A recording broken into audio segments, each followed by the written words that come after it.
ರೇಣುಕಾಸ್ವಾಮಿ ಕೊಲೆ ಕೇಸ್ನಲ್ಲಿ ಪರಪ್ಪನ ಅಗ್ರಹಾರ ಸೇರಿರುವ ದರ್ಶನ್ ಜೈಲಲ್ಲಿ ಹೇಗಿದ್ದಾನೆ ಗೊತ್ತಾ? ಪತ್ನಿ ಮಗನನ್ನ ನೋಡಿದ ಬಳಿಕ ದರ್ಶನ್ನಲ್ಲಿ ಆದ ಬದಲಾವಣೆ ಏನು ಅನ್ನೋದರ ಕಂಪ್ಲೀಟ್ ಡೀಟೇಲ್ಸ್ ಇಲ್ಲಿದೆ.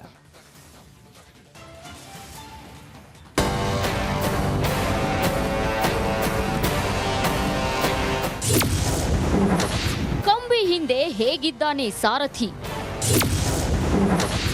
ಜೈಲಲ್ಲಿ ಮೌನಕ್ಕೆ ಶರಣಾದ ದಾಸ. ಚಿತ್ರದುರ್ಗದ ರೇಣುಕಾಸ್ವಾಮಿ ಹತ್ಯೆ ಪ್ರಕರಣದಲ್ಲಿ ನಟ ದರ್ಶನ್ ಜೈಲು ಪಾಲಾಗಿದ್ದಾನೆ. ಐಷಾರಾಮಿ ಜೀವನ ನಡೆಸುತ್ತಿದ್ದ ಗಜ ಇದೀಗ ಕಂಬಿ ಹಿಂದೆ ಸೈಲೆಂಟ್ ಆಗಿದ್ದಾನೆ.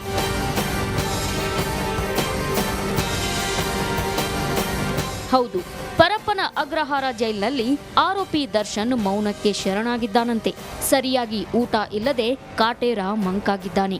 ಭಾರೀ ಭೋಜನ ಸವಿತಿದ್ದ ದರ್ಶನ್ ವಿಧಿ ಇಲ್ಲದೆ ಜೈಲೂಟ ಮಾಡ್ತಿದ್ದಾನಂತೆ.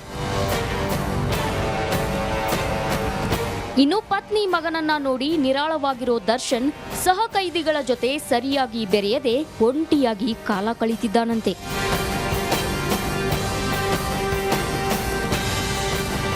ದರ್ಶನ್ದು ಒಂದು ಕಥೆಯಾದ್ರೆ ಡಿ ಗ್ಯಾಂಗ್ ರಾಣಿ ಪವಿತ್ರಾಳದ್ದು ಇನ್ನೊಂದು ಕಥೆ. ಆರೋಪಿ ಪವಿತ್ರ ಗೌಡಗೆ ಜೈಲೂಟ ಸೇರ್ತಿಲ್ಲ, ನಿದ್ದೆ ಕೂಡ ಬರದೆ ಚಡಪಡಿಸ್ತಾ ಇದ್ದಾಳಂತೆ. ಐಷಾರಾಮಿ ಜೀವನ ನಡೆಸ್ತಾ ಇದ್ದ ಪವಿತ್ರ ಗೌಡಗೆ ಜೈಲಲ್ಲಿ ಅದ್ಹೇಗೆ ನಿದ್ದೆ ಬರುತ್ತೆ ಹೇಳಿ?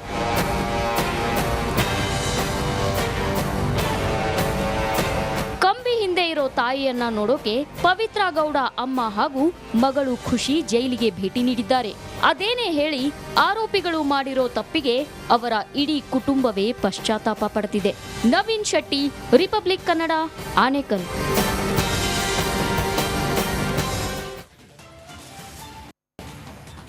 ರೇಣುಕಾಸ್ವಾಮಿ ಮರ್ಡರ್ ಕೇಸ್ ಸಂಬಂಧ ಪೊಲೀಸರ ತನಿಖೆ ಚುರುಕುಗೊಂಡಿದೆ. ಚಿತ್ರದುರ್ಗದಲ್ಲಿ ರೇಣುಕಾಸ್ವಾಮಿ ಕೆಲಸ ಮಾಡ್ತಾ ಇದ್ದ ಫಾರ್ಮಸಿ ಹಾಗೂ ಪತ್ನಿ ಸಹನಾ ಅವರಿಂದ ಮಾಹಿತಿ ಪಡೆದುಕೊಂಡು ತನಿಖೆಯನ್ನು ಮುಂದುವರೆಸಿದ್ದಾರೆ. ಇದರ ಮಧ್ಯೆ ರೇಣುಕಾಸ್ವಾಮಿ ಪೋಷಕರು ಸಿಎಂ ಭೇಟಿಯಾಗಿದ್ದರು.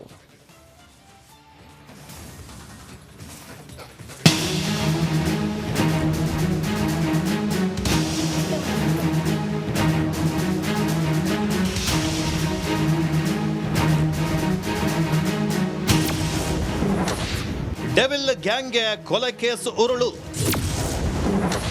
ಕೋಟೆ ನಾಡಲ್ಲಿ ಸಾಕ್ಷಿಗಾಗಿ ಕಾಕೆ ತಲಾಶ್. ರೇಣುಕಾಸ್ವಾಮಿ ಕೊಲೆ ಕೇಸ್ ಇದೀಗ ದೇಶಾದ್ಯಂತ ಭಾರಿ ಸದ್ದನ್ನ ಮಾಡ್ತಾ ಇದೆ. ಪ್ರಮುಖ ಆರೋಪಿಗಳಾದ ನಟ ದರ್ಶನ್ ಗ್ಯಾಂಗ್ ಮಾಡಿದ ತಪ್ಪಿಗೆ ಕಂಬಿ ಹಿಂದೆ ಕಣ್ಣೀರನ್ನ ಹಾಕ್ತಾ ಇದ್ದಾರೆ. ಅತ್ತ ಈ ಕೇಸನ್ನ ಸವಾಲಾಗಿ ತೆಗೆದುಕೊಂಡಿರುವಂತಹ ಪೊಲೀಸರು ಎಲ್ಲ ಸಾಕ್ಷ್ಯಗಳನ್ನ ಸಂಗ್ರಹಿಸುತ್ತಿದ್ದಾರೆ.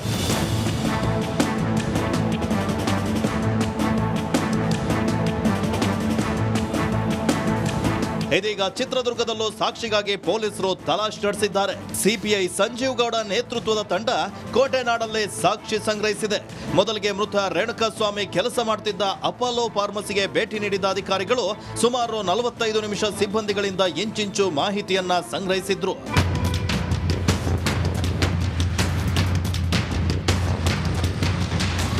ಅಷ್ಟೇ ಅಲ್ಲದೆ ಮೃತ ರೇಣುಕಾಸ್ವಾಮಿ ಮನೆಗೆ ತೆರಳಿ ಅಲ್ಲೂ ಕೂಡ ಖಾಕಿ ಟೀಮ್ ಗಂಟೆಗಟ್ಟಲೆ ಮಾಹಿತಿಯನ್ನ ಕಲೆ ಹಾಕಿತು.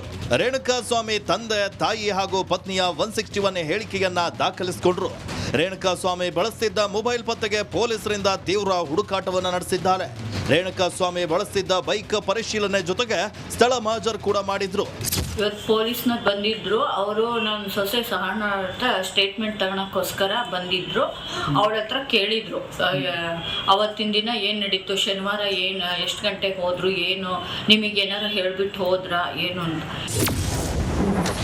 ಮೃತ ರೇಣುಕಾ ಪೋಷಕರಿಂದ ಸಿಎಂ ಭೇಟಿ. ರೇಣುಕಾಸ್ವಾಮಿ ಪೋಷಕರು ಸಿಎಂ ಸಿದ್ದರಾಮಯ್ಯರನ್ನ ಭೇಟಿ ಮಾಡಿದ್ದಾರೆ. ಈ ವೇಳೆ ದರ್ಶನ್ ಕ್ರೌರ್ಯವನ್ನ ನೆನೆದು ಕಣ್ಣೀರಿಟ್ಟಿದ್ದಾರೆ. ಆಗ ಸಿಎಂ ಸಾಂತ್ವನ ಹೇಳಿ ತಪ್ಪಿತಸ್ಥರಿಗೆ ಕಠಿಣ ಶಿಕ್ಷೆ ಕೊಡಿಸುವ ಭರವಸೆ ನೀಡಿದ್ರು. ನಮ್ಮ ಸೊಸೆಯ ಒಂದು ಅನುಕಂಪದ ಆಧಾರದ ಮೇಲೆ ಕಾಯಂ ನೌಕರಿಯನ್ನು ಕೇಳಿದ್ವಿ. ಆಯಿತು, ನಿಮ್ಮ ಡಾಕ್ಯುಮೆಂಟ್ಸ್ ಎಲ್ಲ ಕಳಿಸ್ರಿ, ನಾವು ಅದಕ್ಕೇನು ಮಾಡಬೇಕು ಮಾಡ್ತೀವಿ ಅಂತ ನಮಗೆಲ್ಲ ಸಹಕಾರ ಕೊಟ್ಟು ಸಕಾರಾತ್ಮಕವಾಗಿ ನಮಗೆ ಅವರು ಸ್ಪಂದಿಸಿದ್ದಾರೆ. ಇನ್ನು ಆರೋಪಿ ರಾಘವೇಂದ್ರ ಪತ್ನಿ ಸಹನಾ ರಿಪಬ್ಲಿಕ್ ಕನ್ನಡಕ್ಕೆ ಪ್ರತಿಕ್ರಿಯೆ ನೀಡಿದ್ದು, ನನ್ನ ಮನೆಯಲ್ಲಿ ರೇಷನ್ ಇಲ್ಲ, ಕಷ್ಟದ ಪರಿಸ್ಥಿತಿಯಲ್ಲಿದ್ದೀನಿ. ಅಭಿಮಾನಕ್ಕೆ ಹೋಗಿದ್ದಾರೆ, ಕೊಲೆ ಮಾಡಲು ಹೋಗಿರಲಿಲ್ಲ ಎಂದಿದ್ದಾಳೆ. ಏನು ಮಾಡಿದರೆ ಏನು ಬಿಟ್ಟಿದ್ದಾರೆ ಅಂತ ಗೊತ್ತಿಲ್ಲ ಸರ್. ಅದು ಪೊಲೀಸ್ ಇದೆ, ಕಾನೂನು ಇದೆ. ಅವ್ರು ತಪ್ಪು ಮಾಡಿದ್ರೆ ಅವ್ರಿಗೆ ಶಿಕ್ಷೆ ಆಗಲಿ ಸರ್. ಅವರು ಟೂರಿಸ್ಟ್ ಸರ್, ಹೋದ್ರೆ ಒಂದು ವಾರಗಟ್ಟಲೆ ಹೋಗೋರು ಸರ್. ಇವ್ರು ಏನಂತ ಹೇಳಿ ಕರ್ಕೊಂಡು ಹೋಗಿದ್ದಾರೆ ಅಂತ ನನಗೆ ಗೊತ್ತಿಲ್ಲ ಸರ್. ಅವ್ರು ಏನಂತ ಹೋಗಿದಾರೆ ಗೊತ್ತಿಲ್ಲ ಸರ್. ಈಗ ನನ್ನ ಗಂಡನ ಪರ್ವ ನಾನು ಹೇಳ್ಬೋದಲ್ಲ ಸರ್. ಅಭಿಮಾನ ಹೋಗಿದ್ದಾರೆ ನಮ್ಮ ಮನೆಯವರು. ಕೊಲೆ ಮಾಡ್ತೀನಿ ಅಂದ್ರೆ ಯಾಕೆ ಕರ್ಕೊಂಡು ಹೋಗ್ತಾರೆ ಸರ್? ಕೊಲೆ ಮಾಡ್ತೀನಿ ಅಂದ್ರೆ ಇಷ್ಟೆಲ್ಲ ಇಲ್ಲಿಂದ ಕರ್ಕೊಂಡು ಹೋಗುವಂಥದ್ದು ಏನು ಇದೆ ಸರ್? ಅಲ್ಲಿಂದನೇ ಏನಾದರೂ ಮಾಡ್ಕೋಬೋದೈತಲ್ಲ ಸರ್ ಅವರು. ಈ ಗ್ಯಾಂಗ್ಗೆ ರೇಣುಕಾಸ್ವಾಮಿ ಕೊಲೆ ಕೇಸ್ ಕಗ್ಗಂಟಾಗಿದ್ದು, ಪೊಲೀಸರು ತಮ್ಮ ತನಿಖೆಯನ್ನ ಚುರುಕುಗೊಳಿಸಿದ್ದಾರೆ. ವೀರೇಶ್ ಚಳಕೆರೆ, ರಿಪಬ್ಲಿಕ್ ಕನ್ನಡ, ಚಿತ್ರದುರ್ಗ.